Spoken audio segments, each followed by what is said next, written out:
Cheek, and today I'm going to talk to you about stress, and specifically the types of good stress and bad stress. If you know me, you know that I absolutely hate stress. I will do pretty much anything to avoid feeling stressed, even if that means doing assignments for school 2 weeks before they're due. So first, let's talk about bad stress. Even though most of us experience stress every single day, not all of it is bad.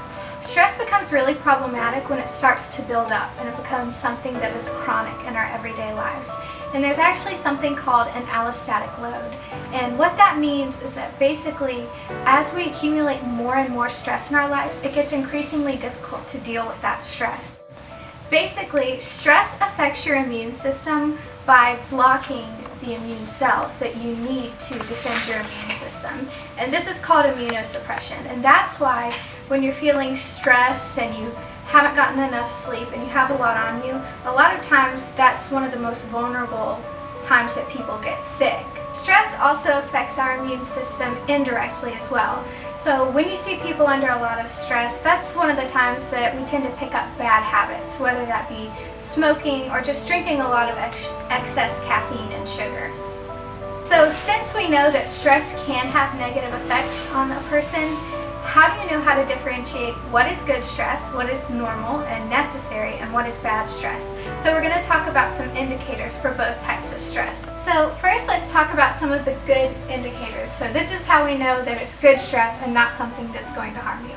First of all, it's momentary. It's something that's short. It's not chronic stress. It's maybe an isolated situation or even a business presentation at work or at school. Also, if you see it as a challenge rather than a threat.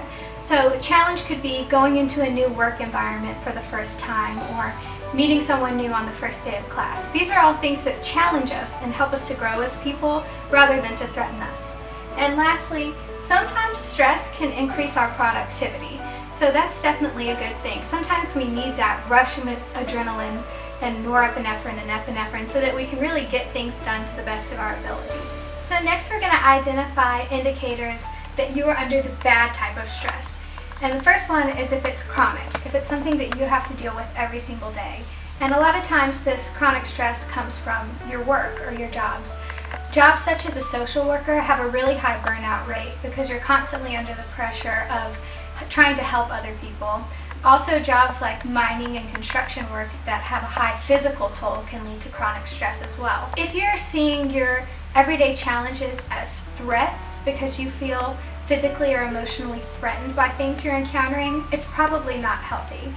For example, if you are literally worried about your safety every day at work or even just your job security every single day, then that's going to add up and it's really not going to be healthy.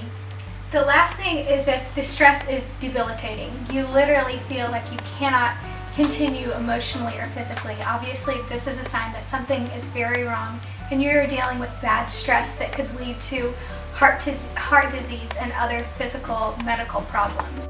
So one of the first things you can do to help deal with stress is simply to breathe. Every time you take deep, relaxing breaths, it activates the relaxation response. Relaxation is key when dealing with stress. When you engage your diaphragm in deep breathing, this stimulates the nerve that is a key component of the parasympathetic nervous system. The result is also decreased blood pressure, decreased heart rate, and increased feelings of calm.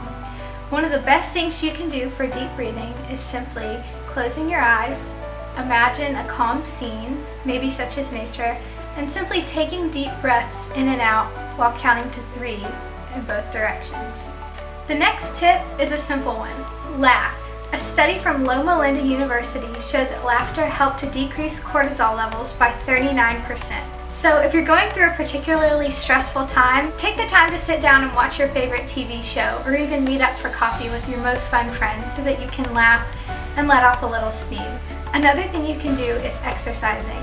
Many studies have shown all of the benefits that exercising can do to relieve feelings of stress.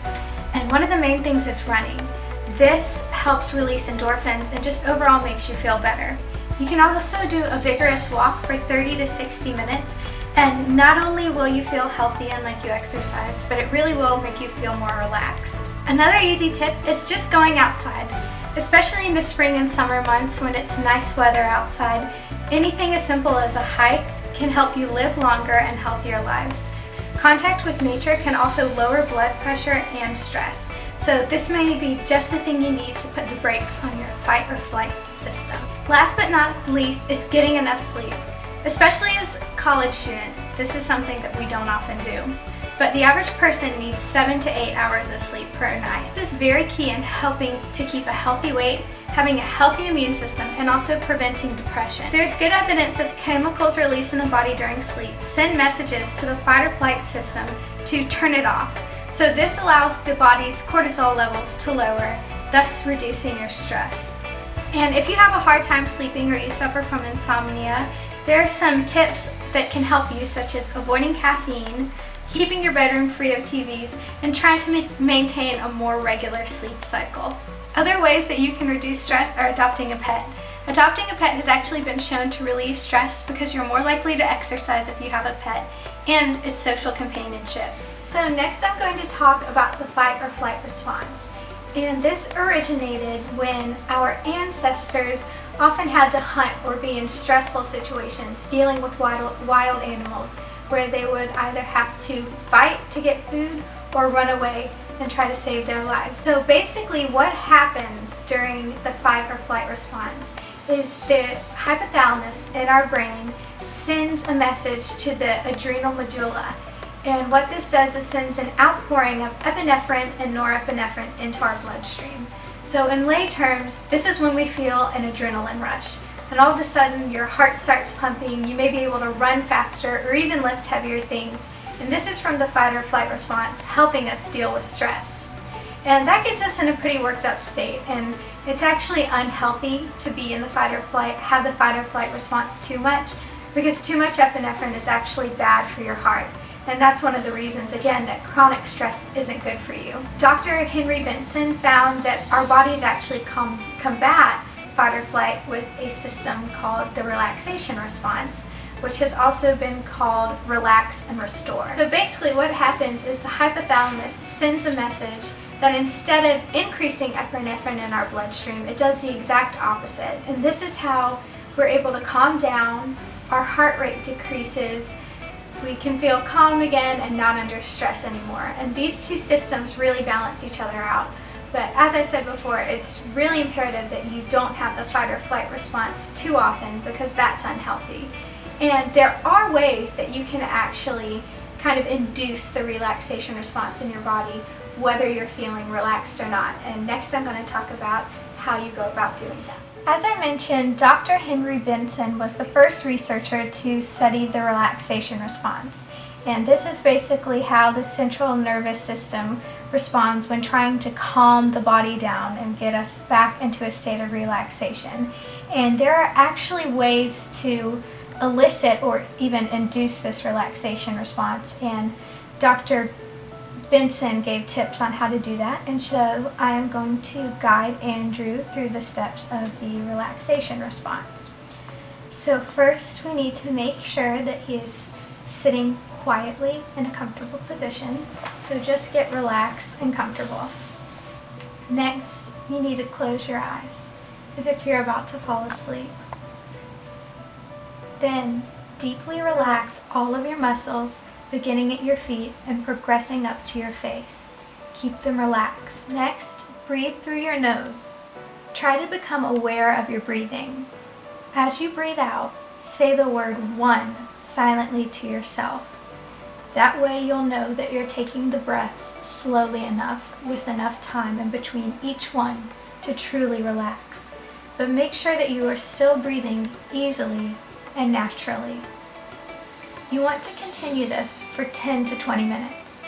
You can open your eyes to check the time, but don't use an alarm.